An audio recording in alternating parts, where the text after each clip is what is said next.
Salut, c'est Benki de la Sellerie. Tout simplement, on se retrouve pour cet épisode 3B concernant la selle 600 XLR. Alors, j'ai réalisé un complément de mousse sur l'arrière de 1 cm et un renfort pour avoir un galbe parfaitement rond et une protection au niveau de la coque pour éviter une déchirure ici. Voilà. Et je vais terminer maintenant avec de l'Aquaflex en 0,5. Donc c'est flexible, c'est du 0,5 qui va me permettre en fait de venir gommer l'intégralité des formes que je ne souhaite pas voir apparaître sur ma selle au niveau de la housse. Donc pour ce faire, on va faire un simple encollage sur la selle, comme ceci. Donc on va venir bomber essentiellement les endroits les plus délicats, c'est-à-dire les côtés, pour éviter que la mousse se décolle. Donc au-dessus on met un coup, mais en soi c'est pas... C'est surtout qu'il y a des formes un peu bizarres.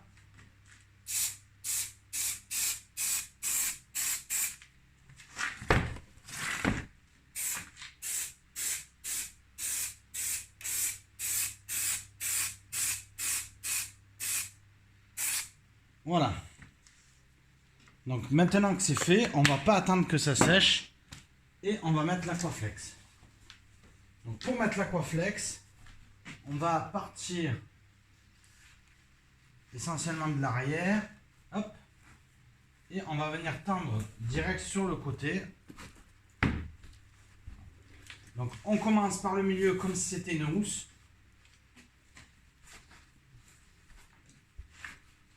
On la met sur tension, parce que c'est élastique, pour éviter les plis et éviter des découpes plus tard au niveau du ciseau.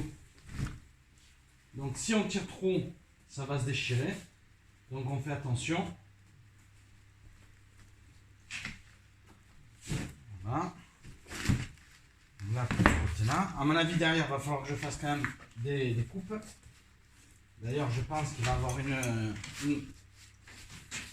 un assemblage, une piqûre, parce que je pense que je ne vais pas pouvoir faire autrement.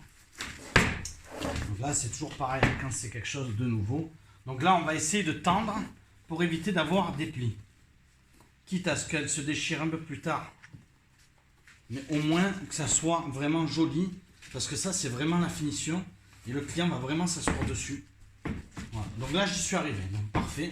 Donc ça veut dire qu'au niveau de la housse, ça devrait le faire. Donc là, j'ai pas tout à fait une symétrie. Je vais vous montrer. On va essayer de le corriger avec la housse. Voilà. Donc là maintenant, une fois que c'est fait, on n'a plus qu'à venir couper le surplus de mousse, tout en laissant à peu près 1 cm en plus qui sera absorbé par la housse en venant sur l'agrafage, de manière à protéger surtout sur l'arrière, hein, parce qu'on n'a pas de retour, à venir vraiment protéger l'ensemble. Donc c'est vraiment important de laisser quand même un petit peu de mousse. Voilà pour cette vidéo concernant la finition de mousse. Donc je vous montre la selle maintenant finie. Voilà. Après le travail de mousse, je peux vous dire que je me suis éclaté. C'est vraiment quelque chose que j'adore faire, le travail de mousse. J'ai l'impression de sculpter la mousse, d'être un sculpteur sur pierre ou un coiffeur, parce que c'est vraiment sympa. Et comme je vous ai dit, on n'a pas forcément besoin d'avoir une machine à 3, 4, 500 euros, une découpeuse de mousse. C'est quelque chose qu'on peut faire avec un cutter et on va venir en complément de mousse. Alors ça va devenir un petit peu plus cher peut-être pour le client, mais on va améliorer aussi son confort et c'est compté dedans. Voilà.